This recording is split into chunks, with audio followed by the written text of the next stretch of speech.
Hi, I'm Kat, and today I have for you a phrase in Romanian, a true crime case, and also makeup. So today's phrase that I'm going to be translating is actually a request from Janet Hines, a long-time YouTube subscriber to my channel. So we can get started with translating the phrase. Să protejăm copiii. Să protejăm copiii. Să protejăm copiii. Well done, guys. You just said protect the children. You'll have to excuse my nails because I actually decided I'm gonna give them a break. So yeah, there you have it. Nails on a break. Mark Dean Schwab, born on December 16, 1968, was an American prisoner in the state of Florida, where he was executed for the April 18, 1991 rape and murder of 11-year-old Junny Rios-Martinez Sr. Mark was convicted of the crime in 1992 and he was sentenced to death. In addition, he received 2 life sentences. He was executed by lethal injection on July 1st, 2008 and pronounced dead at 6:15 p.m. Junny's parents were there watching him die. Junny's mom said that the execution procedure was very peaceful. His eyes shut, his jaw went limp, and he never woke up again. There was no suffering for him, and his death was nothing like her son's, Junny's death. So let's just get into all of the details. Junny Omar Rios-Martinez Jr. was born on 6th of May 1979 to his mother Vickie Rios-Martinez and his father Junny Rios-Martinez Sr. Junny lived with his parents in their home in Cocoa, Florida, with his 4-year-old sister Jayme and 6-year-old brother Jeremy. Now, fun fact about Cocoa, several stories go around as to how the town got its name. One story says that the mail used to come by river boat and was placed in an empty tin box labeled Baker's Cocoa.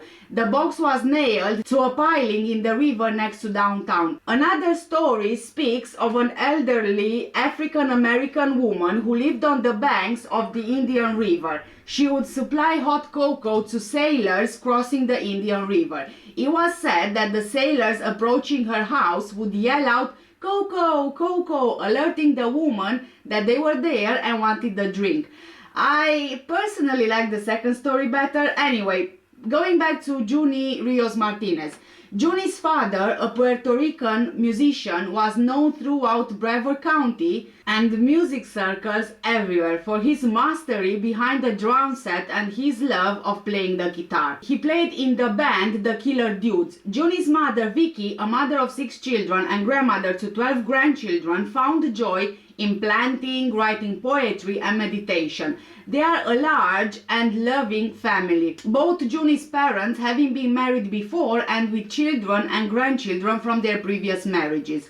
Junny Sr. and Vickie worked hard to achieve the American dream. They run a popular hair salon and Junny Sr. also works at the Parks Department and plays in a band. Junny Sr. learned how to be a father by watching his own father, a merchant marine in Puerto Rico for 38 years, who made sure every time he disembarked that everyone in his extended family was up to date in their bills and they had food on their tables. He was always Junny Sr.'s hero. He taught him the value of family every single day. Junny Jr. was described by those who knew him as a gentle soul, but he was also really determined. He loved surfing, the salt air, music and playing baseball. He had a really good soul.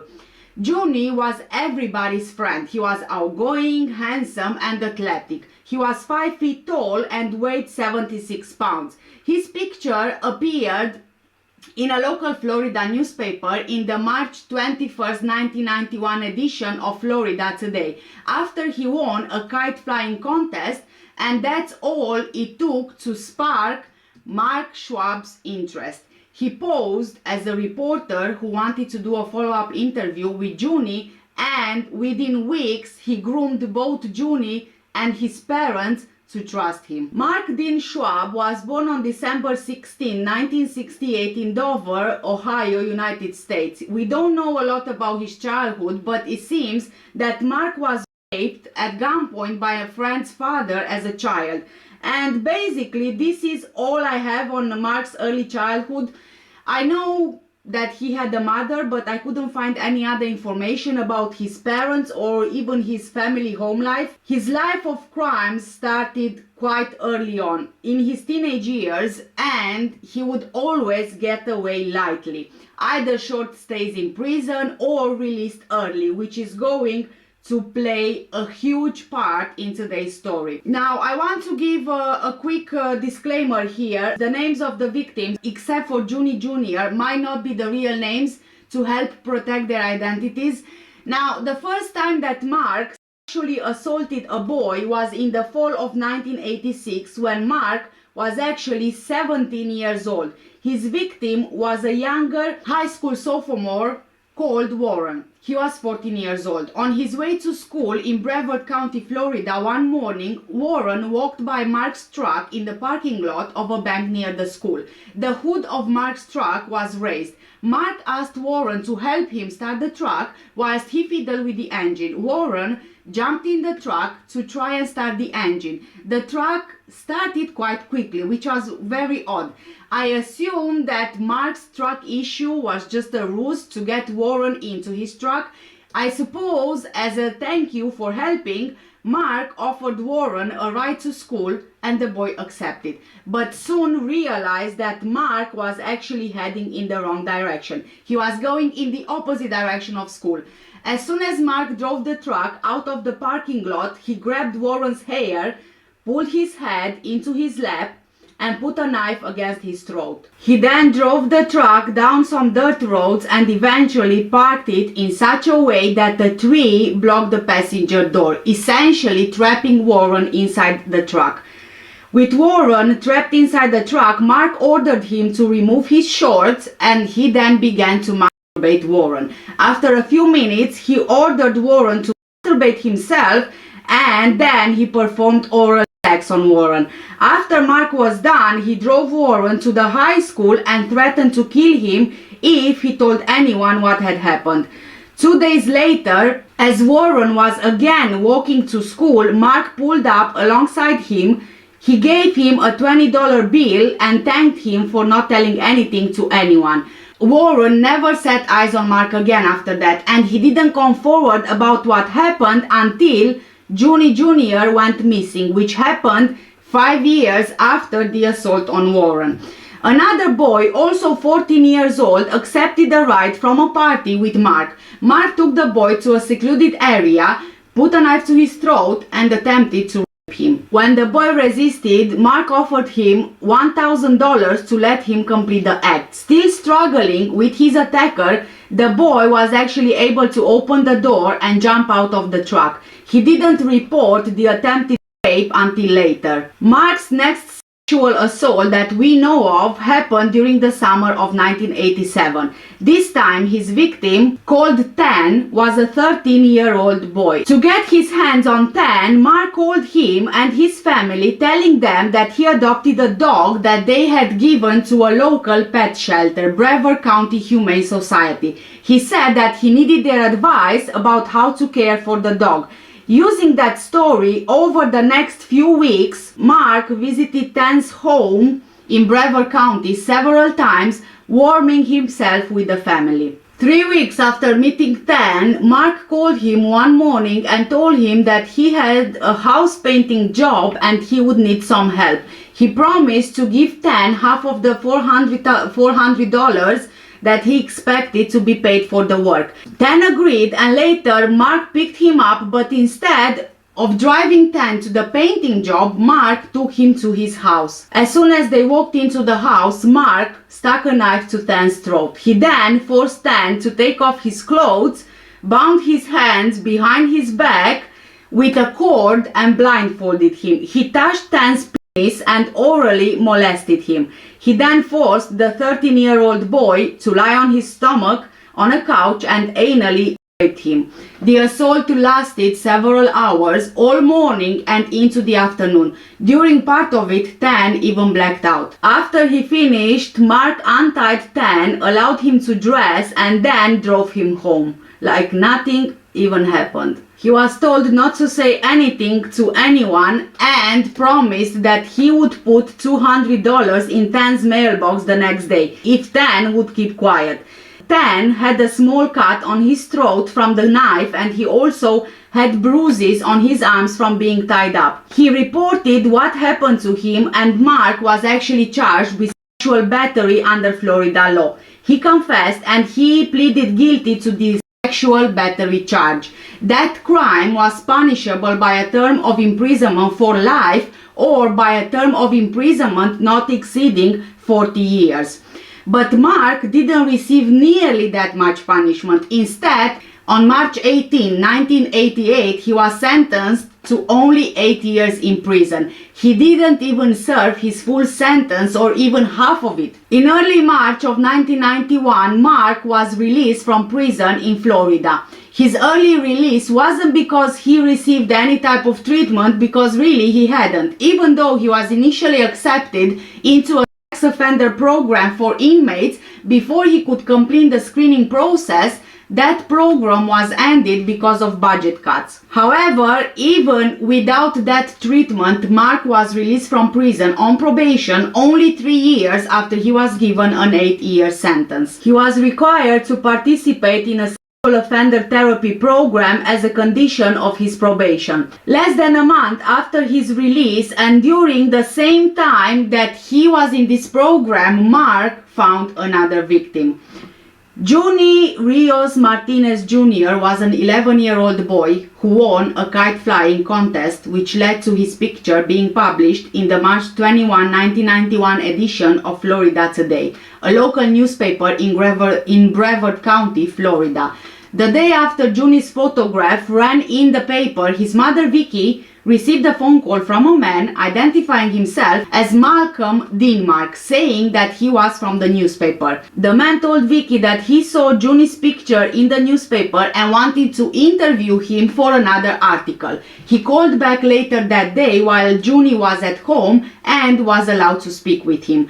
Junny agreed to be interviewed, and his mother Vickie and the man arranged for the interview to take place at Junny's home before Junny's baseball game the following day. The next day, which was Saturday, March 23, 1991, Mark went to Junny's home for the interview and introduced himself as Mark Dean. He explained that Denmark, his associate from Florida Today, couldn't make the interview because of a conflict, but he was prepared to conduct the interview for Denmark. Mark had a spiral notebook with handwriting on several pages, which he said were questions that Denmark prepared for the interview. But the truth is that Mark didn't actually work for any publication. He actually had a construction job and he wasn't an associate of anyone named Malcolm Denmark. But neither Junny nor his mother knew that, and they certainly didn't know that the person they let into their home was a child molester who just got out of prison. During the interview, Mark sat on a couch in the living room. Junny sat across from him in a rocking chair, and Vickie sat on the couch just a few feet away. Mark asked Junny about the things that he liked to do, his favorite subject in school, his grades, whether there were drugs in school or peer pressure, and about cars. Junny later showed Mark his baseball and surfing trophies, to which Mark told Junny's mother Vickie, "You must be very proud of him." Mark even gave Junny a gift certificate to McDonald's on which was written, quote, "To Junny from Florida Today, Mark," end of quote. After the interview was over, Mark told Vickie that he would like to interview Junny again for another potentially national story, and Junny should attend a photo shoot for the story at Florida Today's offices the next Monday. Vickie agreed and told him that he could also take photos of Junny playing drums at the club where his father worked on Sundays. Mark asked Vickie if he could go with them to Junny's baseball game that evening, telling her he just wanted to see Junny playing and get to know him and his family better. After Vickie agreed, Mark spent half an hour at Junny's baseball game that night. However, he never showed up at the club to take photos of Junny on the next Sunday when Junny was playing the drums. He instead called Vickie that night and told her that his deadline on the story got extended and the photo shoot was cancelled. The next day he called again, and this time he told Vickie that he would no longer be involved with the article for Florida Today because he took a new position with a surfing magazine. You see how clever he is? This is just typical of grooming behavior. Learning the interests of the victim and the family and their customs and their life. In this way, Mark began to exploit the information he gained about Junny's interest in surfing during his visit to their home.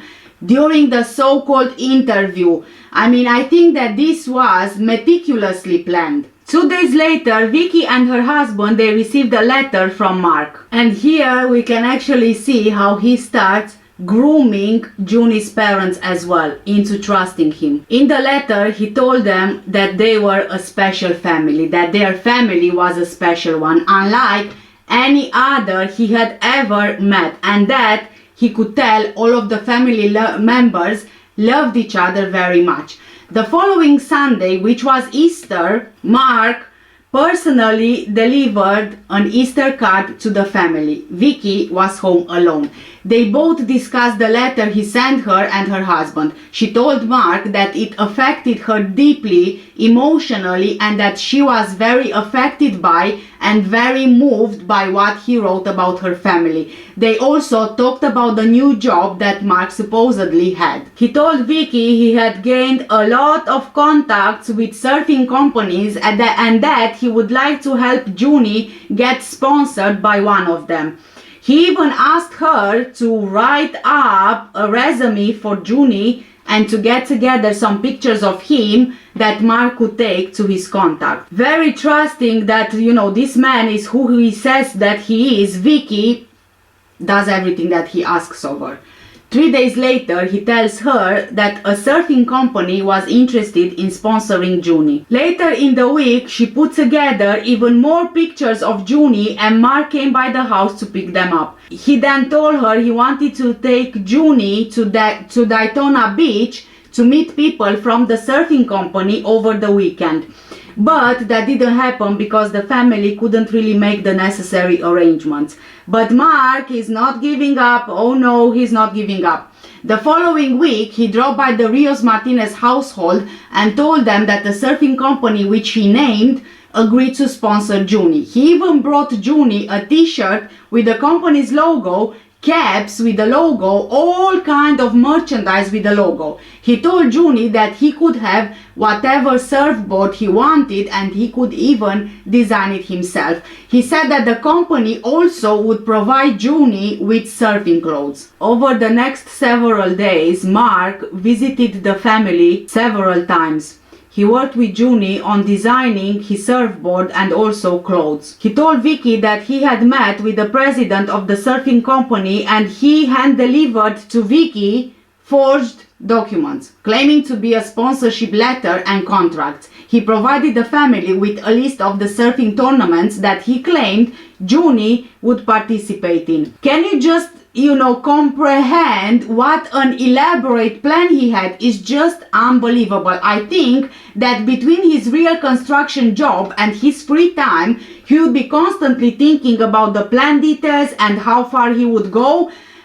And you can even tell how far he thought of it. I'm sure that, somewhere he must have written down all of these ideas and thought about how to execute them. I can just picture him coming home from a day shift at his construction job and he starts with this idea in his head and he goes like, oh, this is another good idea. Let me just write it down. And then he keeps on doing the same things. It's just mind-blowing, really. During one of his visits with the family, Mark again asked Junny's parents if he could take Junny to Daytona Beach to meet with the surfing company. This time, they agreed. He told them that he would pick Junny up at 10 a.m. on Sunday, 14th of April 1991. That morning, however, Mark called and cancelled the trip. Vickie and Junny Sr. never heard from Mark again. And, you know, you're probably thinking, whew, that's a lovely thing. That's a really good thing, right? Well, not really, because Junny Jr. did hear from Mark again. Thursday, April 18, 1991 was just like any other school day for Junny. At around 7 a.m. he left home for his 6th grade class at Clear Lake Middle School in Brevard County. He was probably anxious about the baseball game that he was going to play later that evening. At around 2:15 p.m. that day, a bookkeeper at Junny's school received a phone call from a man claiming to be Junny's father. The man told the bookkeeper to deliver a message to Junny. Quote, "I'd like for him not to go home on the bus. I would like for him to meet me at the ball field." End of quote. Believing that the man was Junny's father, Junny Sr., the bookkeeper contacted Junny's classroom, had him sent to the office, and gave him the message. Around 3 p.m., one of Junny's schoolmates actually walked with him for a short while towards the baseball field. She saw Junny Jr. jump the fence into the baseball field.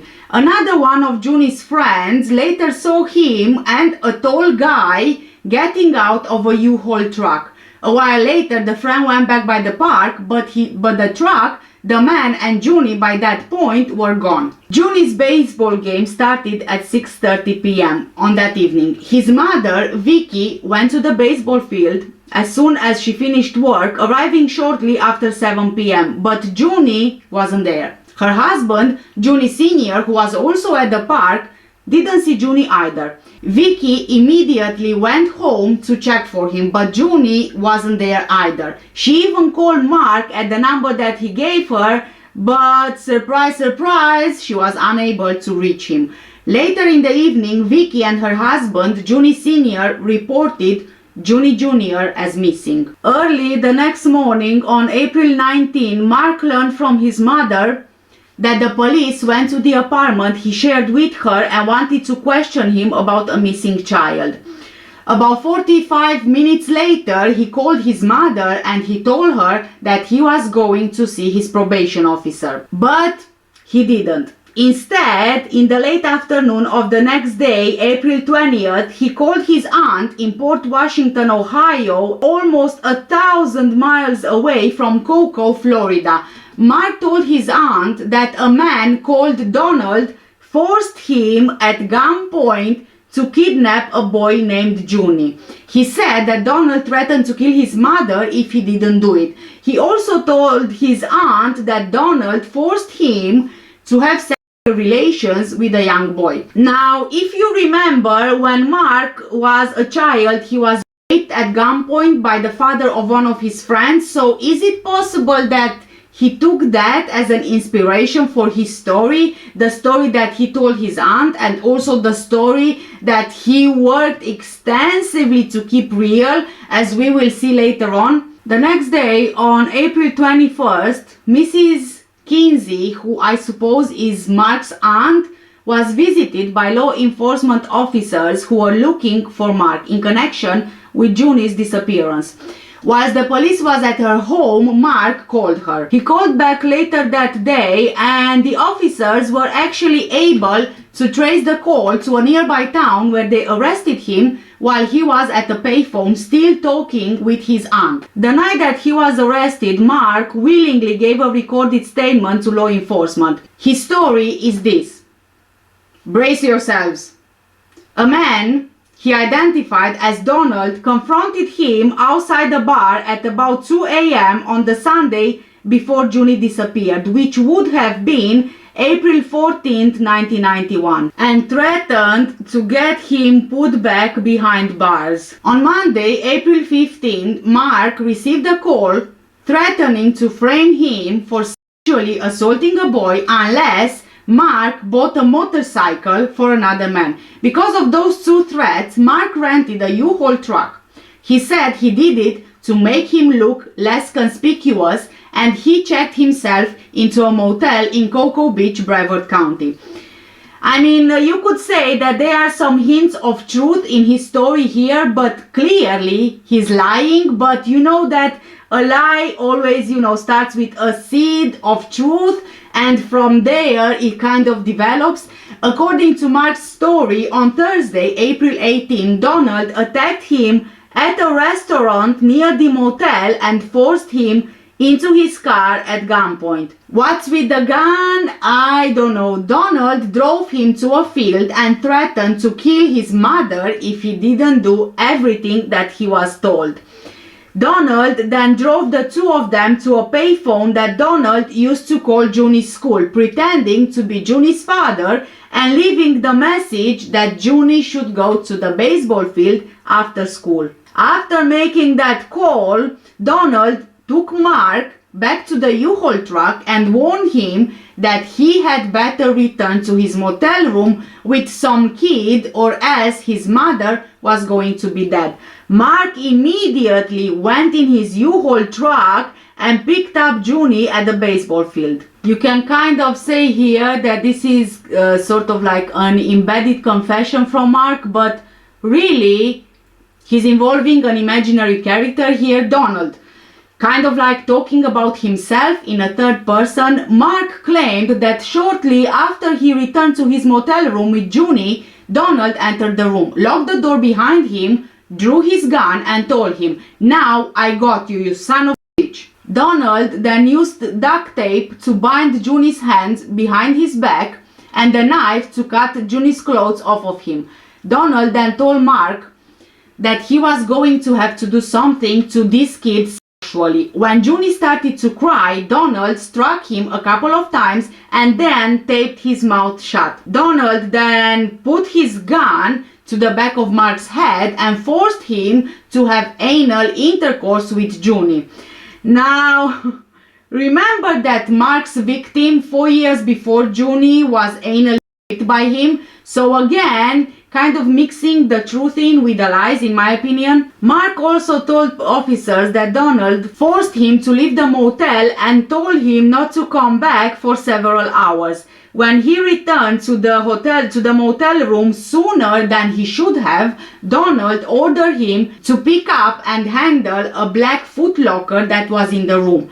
Donald again forced Mark to leave. After 5 or 6 hours, Mark returned to the motel room, but Donald and Junny were gone. They were no longer there. Mark claimed that he didn't know where Junny was. The officers returned him to Florida on April 23rd, 1991. While they were traveling from the airport to the police station, Mark told one of the officers that he wanted to look for Junny's body. For several hours during that rainy afternoon and into the night, Mark directed the officers accompanying him to various locations in Brevard County. At about 10 p.m., Mark led the officers to a largely undeveloped part of the county. Once there, Mark walked down an unpaved road, stopped, began pacing around in the road, and then pointed into the woods. The search team crossed a drainage ditch and walked into the woods in the direction that Mark pointed. Not far from the road, they saw a small footlocker. The footlocker was tied nearly shut with rope and covered with palm branches and debris, which obviously had been placed there to hide it. The lid of the footlocker was slightly open and a white cloth was visible inside. Even from 10 feet away, the team could tell from the smell that a human body was inside. It was 5 days since Junny was last seen alive. The officers took the footlocker to the medical examiner's office where it was carefully examined. When the ropes tied around the footlocker were cut and the lid opened, there was a blanket that had several stains on it. Under the blanket was a small boy naked in a semi-fetal position. His face was not recognizable because of decomposition, but through fingerprints the body was identified as that of Junny Rios-Martinez Sr. Also found inside the footlocker were a pair of shoes, socks, underwear, shorts, a shirt, a watch, a yellow medal, a gold chain, 2 towels, some pieces of weighted up duct tape, and a manila folder. Junny's mother, Vickie, identified the clothing and the jewelry items as belonging to her son. Some of the clothing were the ones that she bought for him the previous Easter, and the gold chain was a family heirloom his father passed on to Junny. An autopsy determined that Junny had died from mechanical asphyxia, probably smothering or strangulation. Despite the decomposition, signs of possible bruising around the anus were detected. One of the pieces of tape that had been scrunched up in the footlocker had Mark's fingerprint on it. A search of his car led to a discovery of a receipt from a Kmart. The receipt, dated April 18, 1991, the day that Junny was abducted, showed the purchase of a footlocker. After Junny's body was found, Mark gave another statement to police officers. In this statement, he retold his story about a man named Donald forcing him to kidnap and rape Junny. But this time he added that after he had intercourse with Junny, Donald forced him and Junny, who was still alive, to get into the U-Haul that Mark rented. Donald drove them around various locations near Cocoa while discussing where he could dump Junny's body so that Mark would be blamed for his death. One of those locations was near where Junny's body was found. Donald then returned Mark to the motel and told him to get lost and not to come back for several hours. When Mark returned the next morning, he saw Donald carrying the black footlocker, which Donald handed to Mark.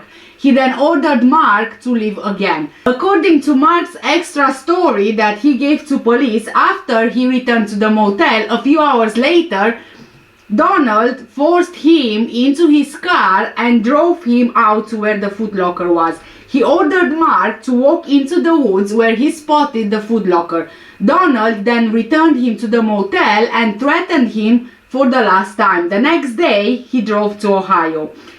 The state trial court judge, after hearing all of the evidence at a bench trial and sentence hearing, rejected Mark's story about another man being involved and found that Mark acted alone. Mark planned things so that Junny Jr. left the baseball field thinking he was with a trusted friend, and once in the motel room he physically overpowered 11-year-old Junny Jr. He bound his hands with duct tape, his mouth and part of his face.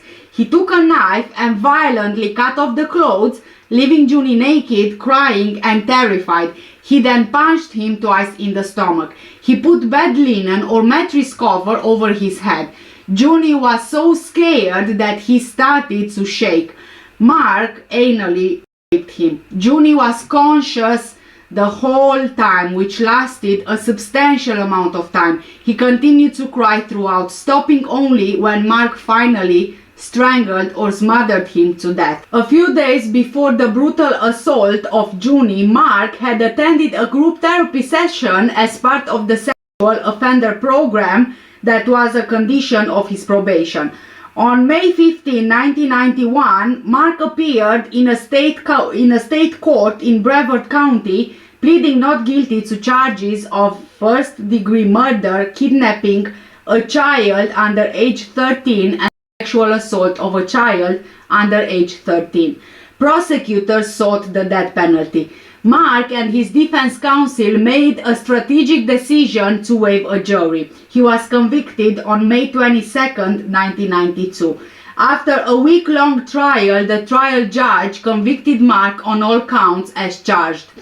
On July 1, 1992, he was sentenced to death for the murder of Junny and given 2 life sentences for the kidnapping and sexual battery of a child under the age of 13. In addition, his probation was revoked on the previous conviction and he was resentenced to an additional life sentence, giving him a total of 3 life sentences. Dr. Fred Berlin, a psychiatrist who was head of the sex offender program at Johns Hopkins University, interviewed Mark in October 1991. Dr. Berlin diagnosed him as having a paraphiliac disorder which consisted of sexual paraphilia and sexual sadism. This disorder caused him to find that young males are a powerful sexual attraction and to become even more aroused if humiliation and pain are involved.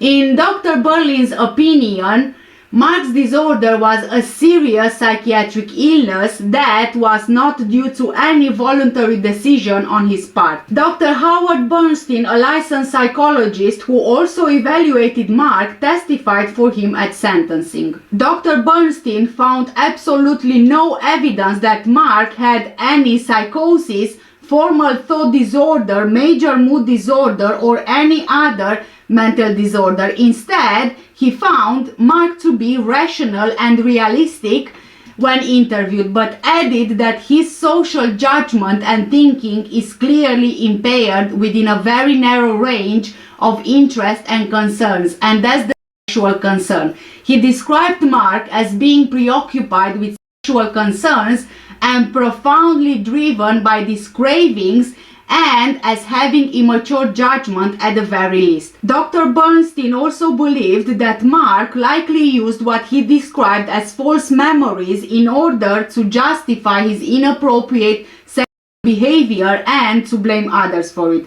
Dr. Bernstein explained that Mark's acting out sexually likely began as a fantasy that gives arousal, during which Mark becomes fixated on a victim who fits his sexual predilection. Younger boys, same gender, smaller stature. In order to fulfill his obsessive sexual preoccupation, Mark takes a ritualistic approach involving pre-planning and schemed events. His fantasy is fueled by his excitement and arousal, as well as by aggression and control. Mark contemplates only the positive consequences of his actions: orgasm, satisfaction, completion, authority, revenge. In order to justify acting on his fantasy, Mark must distort real events to justify his behavior to reduce his guilt. According to Dr. Bernstein, after Mark's pre-planning and scamming phase, there is hyper-aggressiveness marked by increased physiologic arousal and sexual excitement. He begins to transfer his fantasies to a real victim, and that leads to the next stage, victim-seeking behavior. Once he locates a victim that meets his fantasy, he begins a fantasy rehearsal process. The mode of gratification used by Mark is sex, humiliation, and sadism. It's at this point that Mark actually loses control. His fantasy becomes an irresistible impulse and he has an incapacity to stop. He rationalized, minimized, and ultimately denied the possibility of any negative consequences from his action and gave himself permission for the assault. The conclusion of this process is for Mark to act out his fantasized sexual aggression. Under cross-examination, Dr. Bernstein acknowledged that Mark had been able to control his desire for the several weeks during which he attempted to lure Junny away from his parents. He was also rational in understanding that he would not be able to fulfill his desires unless he succeeded in being alone with Junny. Dr. Bernstein testified that Mark's disorder likely progressed from the time of the crime involving Tan to the later one involving Junny. Being punished for the 1987 crime against Tan may have taught Mark that in order to fulfill his desires while protecting himself from punishment, he needed to kill his victim. Dr. Bernstein was of the opinion that Mark knew that he was ill, he exhibited signs of guilt about his victims, and he was in constant turmoil about it. However, he also described Mark as egocentric and perhaps narcissistic, stating that he wanted to use people for his own pleasure. Overall, Dr. Bernstein summed up Mark as damaged goods, a sick child with sexually disordered behavior in an adult body, and certainly dangerous by history. In his opinion, Mark showed a low potential for change and was one for whom rehab programs are unlikely to succeed. Dr. William R. Saymack, a clinical psychologist specializing in treating sexual offenders and sexual victims testified as a rebuttal witness for the prosecution. Dr. Jayme disputed Dr. Bernstein's conclusion that Mark's sexual desires became irresistible impulses which he could not control. In Dr. Jayme's view, such impulses can be resisted if there is sufficient motivation to stop. He believed that Mark's known assaults showed a progression and that he had learned each time to do things better, more carefully and slicker. Dr. Jayme believed that Mark is not a pedophile, but that he has an antisocial personality disorder and is a rape murderer and mentally disordered sex offender. As a result, Mark would have been more difficult to treat than your average pedophile. Dr. Jayme concluded that it is highly unlikely that he could be successfully rehabilitated and be safe without a lot of controls around him. Dr. Jayme noted that Mark's offenses were very cool, calm and carefully planned, that he went well beyond what is needed to rape or even to molest a kid, and he went to extreme lengths to seduce and charm the family. Dr. Jayme found this last point notable because most child molesters choose victims who are easily molestable.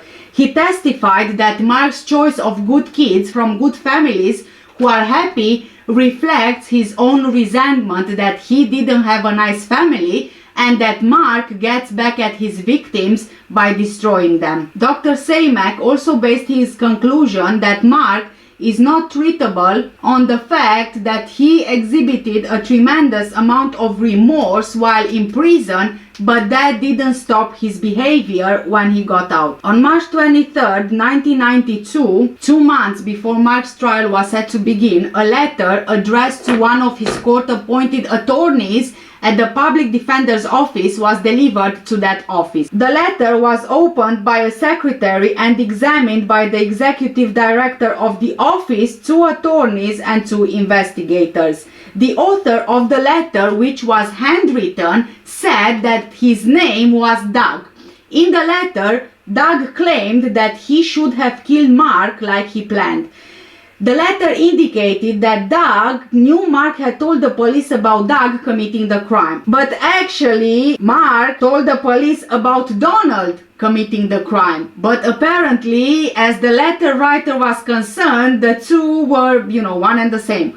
Which I'm guessing that Mark forgot his own lie about the name, because Mark ratted him out to the police. Doug threatened in the letter to abduct, torture and kill one of Junny's younger brothers. The letter didn't explain how Doug or Donald knew what Mark told the officers. On March 25th, 1992, 2 days after receiving the letter, the public defender's office informed the police about it, and the next day the letter was handed over to law enforcement.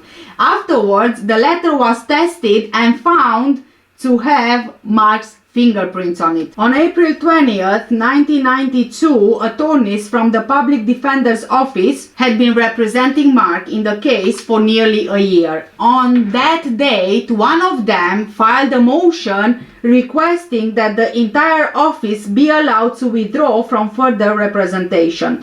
The stated grounds were that the prosecution planned to use the Doug letter against Mark at trial, and employees of the public defender's office would be called as witnesses to testify about the chain of custody of the letter. The motion admitted that the Doug letter had been received by the public offender's office on March 23rd, handled by 6 employees at the office, and given to law enforcement 3 days after it was received.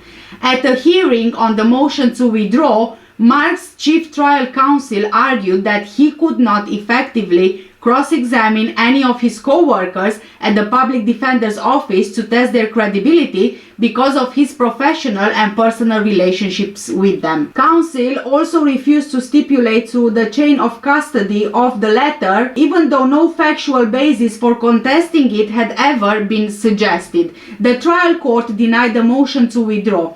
The state called 5 members of the public defender's office to testify to the chain of custody of the letter. Mark's trial counsel insisted that he could not cross-examine them, and so he didn't. The trial judge questioned two of the witnesses after the prosecution concluded its examination of each of them. The judge asked the first witness, a secretary with the public defender's office, about her job duties, how mail is processed at the public defender's office, what she did with the letter after she opened it, what the letter looked like and whether she read it, whether the copy of the letter introduced into evidence was the same as she remembered it, whether anyone else had come into contact with the letter while it was under her control, and whether she had personal knowledge of who wrote the letter.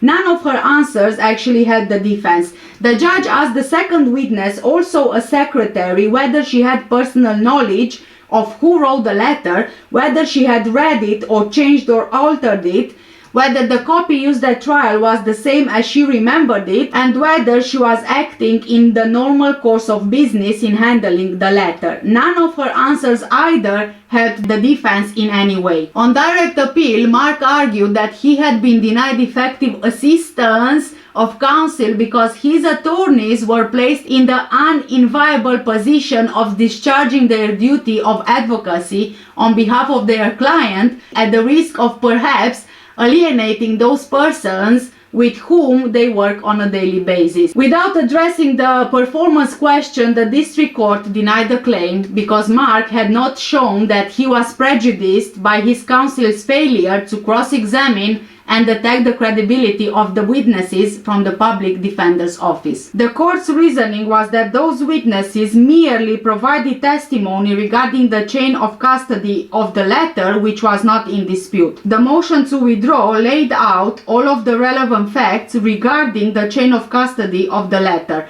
when and where it was received, to whom it was addressed, who opened it, who else possessed it or handled it, and when it was turned over to the police. Mark's counsel set out those facts in the motion because they were not subject to dispute on any reasonable basis. There was not much else for any of the five witnesses to say on the subject other than to attest that the letter had not been altered since leaving their possession, which they did. As the state trial court, the Florida Supreme Court, and the district court observed, the chain of custody of the letter was essentially undisputed. Mark had the burden of affirmatively proving prejudice, and aided by new counsel, he still didn't. He still didn't suggest any evidence for attacking either the chain of custody or the credibility of the five employees of the public defender's office who testified to it. Mark has not shown that the letter's authenticity legitimately could have been called into question and ruled inadmissible if only his counsel had cross-examined the chain of custody witnesses. Another issue covered by the certificate of appealability concerns Mark's waiver of trial by jury, which he claimed was not knowingly and intelligently made. The Florida Supreme Court held that the claim was procedurally barred. The district court recognized and enforced the procedural bar. The only cause Mark has asserted for his failure to raise this claim is ineffective assistance of counsel, but as the district court pointed out, he failed to establish that the assistance his counsel rendered in this respect was ineffective. The final issue covered in the appeal was Mark's claim that in sentencing him, the trial court committed constitutional error in its mitigating circumstance findings. The Florida Supreme Court actually rejected this claim on direct appeal. Mark contended that the mitigating circumstance findings were based on incorrect findings of the fact he has not carried his burden of establishing that the decision of this claim was based on an unreasonable determination of the facts in light of the evidence presented in the state court proceeding. The claim also appeared to attack the trial court's conclusions that some facts or circumstances were not mitigating. In that respect, it runs counter to a number of decisions recognizing that while sentencing courts may not refuse to consider evidence offered in mitigation, They need not decide that the facts established by that evidence have mitigating force in the context of the case. The impact of the facts on Junny's case, on the sentencing judge's decision and his opinion about the relative weight of the aggravating and mitigating circumstances were conveyed by the order he entered and the findings he made. In explaining why the heinous, atrocious or cruel aggravating circumstance factor applied, he said, quote, "It is impossible for this court to contemplate another crime that would be more heinous, atrocious and cruel than the death of Junny Rios-Martinez. The terror of the abduction and rape, followed by the slow death of strangulation or suffocation, was extreme." In addition to finding that the especially heinous circumstances applied, the court also found as aggravating circumstances that Mark previously had been convicted of another capital felony or one involving the use or threat of violence, and that the murder was committed during the course of kidnapping and sexual battery. The court not only concluded that the aggravating circumstances outweighed the mitigating ones, but the court also found that any one of the three aggravating circumstances outweighs all mitigating circumstances. There is no possibility that any error the judge may have made in describing the evidence offered in mitigation or in discussing the circumstances proven by that evidence had any effect or influence on his sentencing decision, much less a substantial and injurious one. In 1997, Mark served a 6-month institutional adjustment for a positive drug test. His final appeal to the Supreme Court of the United States was denied on January 16, 1997. After being sentenced, he was housed at Florida State Prison in Stark, Florida. On December 15, 2006, Governor Jeb Bush suspended all pending executions until further notice after the execution of Angel Neve's death had taken much longer than usual. This ban was lifted when the new governor of Florida, Charlie Crist, signed Mark's death warrant on July 18, 2007. He was then transferred to Florida State Prison. He was scheduled for execution by means of lethal injection on November 15, 2007 at 6 p.m. However, federal judge N.C. Conway granted a stay of execution on November 14. 16 years, a Brevard County family has waited to see the man who murdered their son executed. Now they say it's time to move on. As West 2's Amanda Ober reports, the family held a celebration of the young victim's life, but didn't talk about the man who took it away. This celebration of the life of 11-year-old Junny Rios-Martinez was intended to come after the execution of convicted child killer Mark Dean Schwab. Schwab raped and murdered Rios-Martinez in 1991 and was sentenced to death. But just Thursday, his execution was stayed. For Junny's family, the news was painful. It's too bad they don't have a constitutional amendment that covers cruel and unusual punishment for victims, because it certainly has been very cruel and unjust. The Rios-Martinez family says after 16 years of waiting for what they consider justice, they can't wait any longer. So they decided to close the book on their ordeal and said this celebration will mark the end of this chapter in their own lives. We need to have closure. We have things we want to do. We have a life we want to live, and we don't want to play the role of victims in this drama any longer. Saturday's event was held in a Cocoa Park that's been named after Junny, and dozens paid tribute to the little boy's legacy. Junny's death has affected untold lives, especially through legislation passed in his name that prevents sex offenders from getting an early release. There are thousands and thousands of children in this state who don't have terrible stories in their past because of the actions of this beautiful family. To symbolize that they finally found peace, Junny's family released dozens of white birds, even though the justice they desire in their hearts has not yet come. As for Junie's killer, Mark Schwab, he remains on Florida's death row. The U.S. Supreme Court likely won't rule on the issue of lethal injections until at least next spring, and it's not expected there will be any executions before then. On November 15th, the 11th Circuit Court of Appeals ruled that the execution can proceed, but the United States Supreme Court blocked the execution later that same day, pending appeals of 2 Kentucky inmates challenging the combination of the 3 drugs used for lethal injection, which is the same combination as is used in Florida. The Supreme Court upheld Kentucky's death penalty on April 16, 2008 by a vote of 7-2. The governor of Florida, Christ, signed a new death warrant for Mark the next day without a date for execution. On May 19th, the Supreme Court specifically denied his appeal, permitting the governor to reschedule his execution. Mark made one final appeal to the Florida Supreme Court on June 25th, but was denied because the claims being made were the same ones that had already been declined by the Supreme Court. Mark Schwab was executed by lethal injection on July 1st, 2008 and pronounced dead at 6:15 p.m. Only 2 hours left to live unless he gets a last-minute stay. Schwab raped and murdered 11-year-old Junny Rios-Martinez of Cocoa in 1991. He will be the first death row inmate to be executed since December 2006, when Angel Diaz took 34 minutes to die. Big stories get big coverage tonight. We have team coverage beginning with West 2's Bob Keeling. Bob. Hey, Sian, yes, Mark Dean Schwab started what could be his last day with a final meal of fried eggs, bacon, sausage, hash browns, and toast, along with a quart of chocolate milk.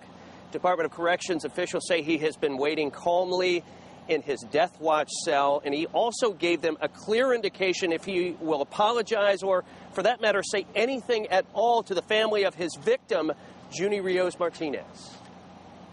16 years to the day he was sentenced to death for the rape and murder of 11-year-old Junny Rios-Martinez. Mark Dean Schwab told Florida State Prison officials he will not give any last words. I asked him if he planned to give a last statement. He said he did not.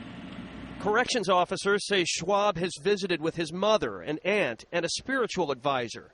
He's waiting calmly just steps from where the lethal injection is due to be administered.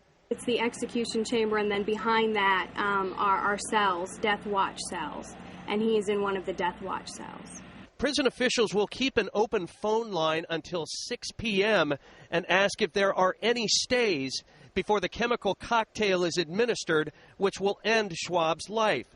His attorneys argued to the U.S. Supreme Court today that the prison system in Florida still is not able to administer the chemicals correctly. They disagree. We're confident. We've held, our procedures have been in place since last July. We've held numerous trainings. The execution team has been training. They train not only for a normal execution, but for any contingencies that might arise, even things such as power failure. Now, the Department of Corrections spokesperson says they can accommodate around 10 to 12 members of Junny's family, who we are expecting up here to witness the execution. We're also expecting some anti-death penalty protesters to gather about 100 yards from us, but so far we have not seen any. As for right now, things seem to be going smoothly. Mark had a final visit with his mother Thursday, but he refused to eat his final meal of buttered toast, bacon, eggs, sausage links, hash browns, and the chocolate milk that he had ordered. Junny Jr.'s mother, Vickie Rios-Martinez, was unhappy with the Supreme Court's action and her family's 16-year wait for justice. Junny's justice came only 19 years later in the form of a lethal injection. For Junny's family, daily life can still be a struggle. To get by, they've chosen to focus on happy times, on their family, and the belief that Junny still watches over them. Quote, "Some days are easier than others. You could be driving across the causeway and see a beautiful sunset or sunrise and just wish that he was here to enjoy it with you. And he is. He always lets us know he's here," Vickie said. There are pictures of Junny everywhere in the couple's Cocoa home. His surfboard is displayed for everyone to see. Quote, "He loved surfing and the salt air and just being out in nature," Junny Sr. said. "I think he would have been a great dad. He had a good soul. The family went through countless of appeals, hearings, stays of executions, interviews, and each one brought the horror of April 18, 1991 right back for them. But they wouldn't have preferred life without possibility of parole for Mark, their son's killer. Junny's dad said, quote, "No, I would have had no problem whatsoever causing serious damage and squeezing the last breath from him myself," end of quote. Junny Sr. once had a rifle aimed at the prison van as Mark was being delivered to court, but he never fired because he was scared of hurting the Brevard County Sheriff's deputies escorting Mark. Vickie said, quote, "I have to say, I didn't believe in the death penalty before losing Junny. I didn't believe in killing anybody or anything, but that was one of those belief systems that I had to learn to change because our system had already put him out when he should have already been sentenced to 2 life sentences," end of quote. Her experience witnessing the execution was different from her husband's. Quote, "I just wanted to be able to look into his eyes and let him know that I forgave him because I wasn't going to carry this with me for the rest of my life, and he robbed me of that," she said. But Mark never looked up from the gurney. Vickie found herself contrasting how her 11-year-old son died with how Mark died. Quote, "The procedure was very, very peaceful. His eyes shut, his jaw went slack, and he never woke up again. There was no suffering for Mark Schwab," she said. "We give a convict this peaceful passage. It wasn't scary. He didn't have to face us because when the curtain opened between the death chamber and the gallery, Mark was already sedated and strapped to the gurney. The whole thing was over in less than 15 minutes. If you were the victim of that man, you would face him and look into his eyes at the very last moment. You know, the eyes are the soul. They robbed us of looking into his soul. Maybe he would have wanted to say something to us," Vickie said. After they found Junny's naked body in a footlocker, carelessly thrown into a drainage ditch, there was a trial. Mark was found guilty and sentenced to death. And then the penalty phase was drawn out by appeal after appeal for a decade and a half. During that time, Vickie and her family grieved and tried to heal and prayed for justice. "We discovered there is only one page in all the law books for victims' family," Vickie said. "All the rest of that law book stuff is for protection of the criminals." So Vickie took it upon herself to add some pages to the Florida law book. She and her family won the passage of the Junny Rios-Martinez Sr. Act of 1992, which prohibits those convicted of sexual battery from receiving early release. Vickie Rios-Martinez lost her beloved aunt and her father, and she wishes that they would have had such a peaceful way to leave this earth. "We give it to the criminal," she says again, "but not to the suffering. Nothing for the victim." Most couples who've lost a child in this manner don't stay together, but Junny Sr. and Vickie are still together even though both say it hasn't been easy.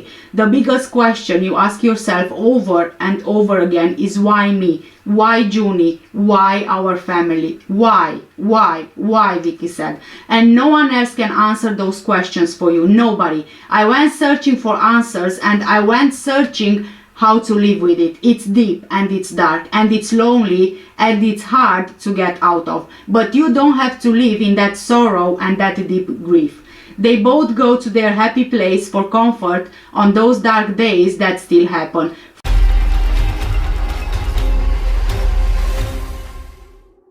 I'm engagement editor John A. Torres, and it's hard to believe that it's been nearly 30 years since a bright-eyed, smiling 11-year-old boy by the name of Junny Rios-Martinez was murdered by a pedophile released from prison just 1 month earlier. I got to know Junny's family well, and I've stayed in contact with them over the years. I recently stopped by just to check on them. And while they still have some rough days, it's nothing short of a miracle that they have stayed together all this time and remain in a loving, nurturing marriage. How did they do it? Well, the key, according to Junny, is to surround yourself with the things you love. And for him, that's his family and his music. For his wife, it's also family, but it's also learning how to meditate and channel her emotions in the poetry that she loves to write. I'm engaged. For Vickie, it's a newfound love of meditation and the poems she's been writing for years. For Junny Sr., it's always been about the music. A former professional percussionist, he acquired a new set of bongos that was used on a Santana album. Surround yourself with what you love, he said, and do more of what you love. I love my music. He was a great kid, man, and not because he was my son, Junny Sr. said. And if it happened to him, it could happen to anyone, and we just have to stay aware. There are several days throughout the year that are a bit tough for Junny and his family. Father's Day is one of them. Father's Day sometimes is solemn because Jay and I were very close, but you know, my son and my daughter, they make up for it. They make me feel very special, he said. We always have Junny on our minds. He's always present. Children and grandchildren from his and his wife's first marriages do all they can to make the day special as well.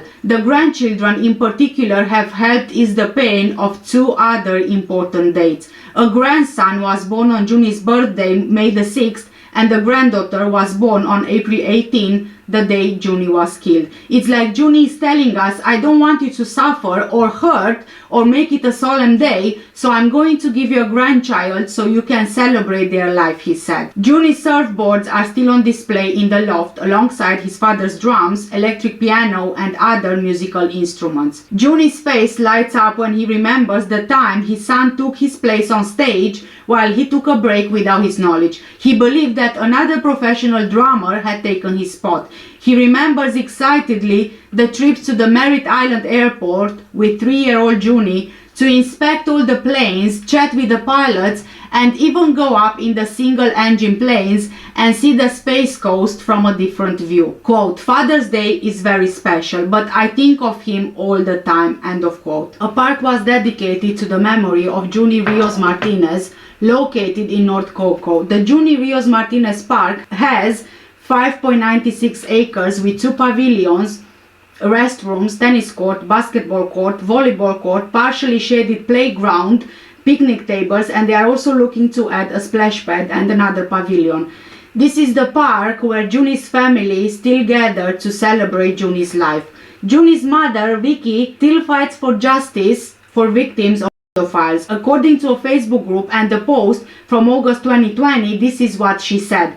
Many of you may have been aware of my absence from Facebook on all of my accounts, but please don't take my silence as not being awake and aware. Over the past 29 years, I have been investigating pedo, sexual abuse and trafficking missing children. Now that evidence and arrests have been made, with many more to come, it was made it all so clear why I was not able to make the changes that our children needed. The ones in official positions are the pedo ring that runs deep and wide all over the globe in plain sight and under our feet. Now it is time for those of you who are not aware to wake up for the children's sake. For myself, this is not a political issue to debate, although it involves many elites and politicians who run our world and make our policies. Keep in mind, children don't vote and don't pay taxes. Therefore, their voices does not count. Since the MSM is withholding and trying to cover up, I will continue to share my findings and disclosures.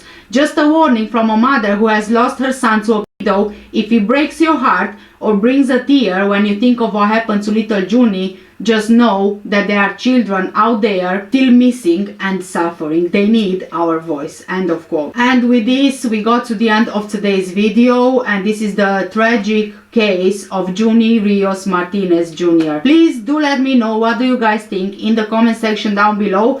First of all, I want to say that as for Mark's story, the one with Donald and then Doug and the letter to the attorney's office, I don't buy the story, and obviously the jury didn't buy the story either. But as you heard, only reading out loud his story, you can just hear that is not real, that it just doesn't make any sense. It's like a childish story who children just come up with to kind of, you know, get out of trouble. And as you know, most of the times children, we can usually catch them in lies, can't we? Because obviously they are children, they are more innocent than adults are, and of course, even if they try to lie, most of the times, you know, they don't know how to lie properly, so they don't get caught. And that's the feeling that I got from Mark's story. It just didn't seem plausible at all.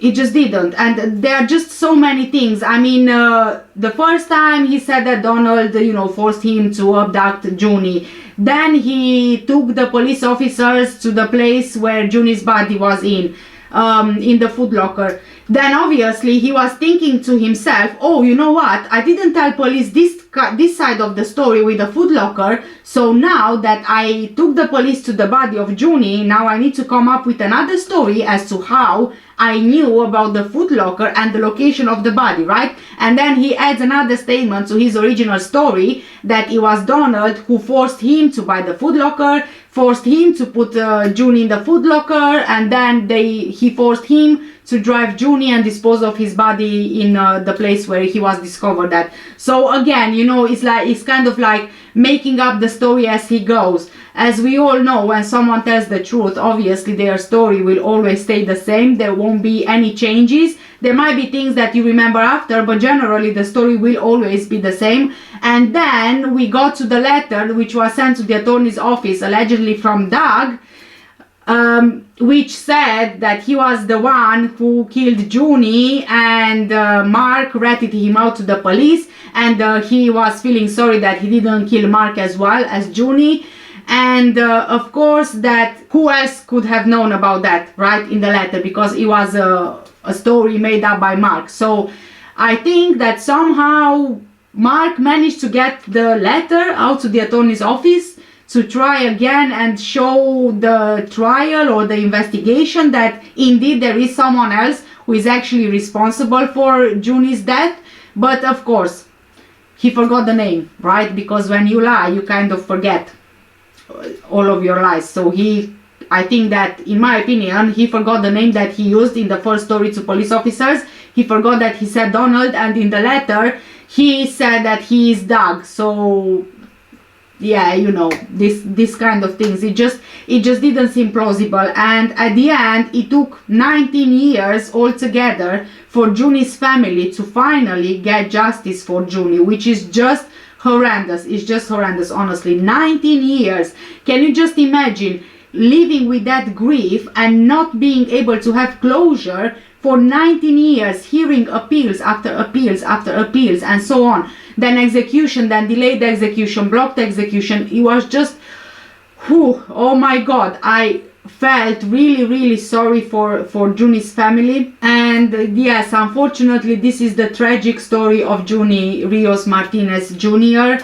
Again, I'm gonna say, please do let me know what do you guys think in the comment section down below. Also, if you are interested in any of the makeup that I use for today's look, all of the products are linked in the description down below under this video. Thank you for watching, take care, stay safe, and I'll see you in the next one. Bye!